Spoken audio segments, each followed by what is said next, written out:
السلام علیکم ورحمۃ اللہ وبرکاتہ. کبھی کبھی تو فیس بک پر لائیو آنا فائدہ مند ہوتا ہے، لیکن کبھی کبھی برینڈ ہیڈ رنگے ہاتھوں گرفتار بھی ہونا پڑتا ہے.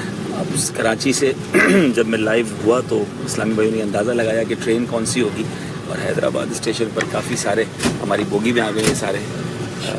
چلیں آپ بھی سلام کر دیجیے. السلام علیکم ورحمۃ اللہ وبرکاتہ. یہ بڑا میرے لیے تو عجیب سا تجربہ رہا کہ انہوں نے بوگی کیسے ڈھونڈی اور ٹرین کیسے معلوم کی.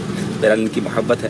اللہ دعوت اسلامی کو اور ترقیاں عطا فرمائے اور ہم سب کو اس مدنی ماحول پر استقامت عطا فرمائے.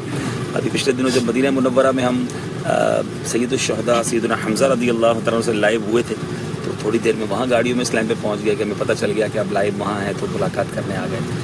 تو سچی بات یہ ہے کہ ہمیں تو کوئی بھی نہیں پہچانتا تھا. یہ دعوت اسلامی ہے، یہ الحمدللہ امیر اہل سنت کی برکتیں ہیں. میں تو ان میں سے شاید سب سے پہلی بار ملا ہوں گا، یا شاید یہ کہیں ملے ہوں گے، لیکن یہ دعوت اسلامی کی برکتیں ہیں. اللہ ان سب کو خوش رکھے، سلامت رکھے. تو میں ان کی دل جوئی کے لیے میں نے کہا چلیں حیدرآباد ہم پہنچ گئے ہیں، تو اب کوئی نواب شاہ میں ٹرائی مت کیجیے گا، رات دیر ہو گئی ہوگی. زندگی رہی تو آپ اجتماعات کے جدول آپ کو مل رہے ہیں، آپ وہاں تشریف لائیں، انشاءاللہ وہاں ملاقات ہوگی. صلو علی الحبیب صلی اللہ تعالی علیہ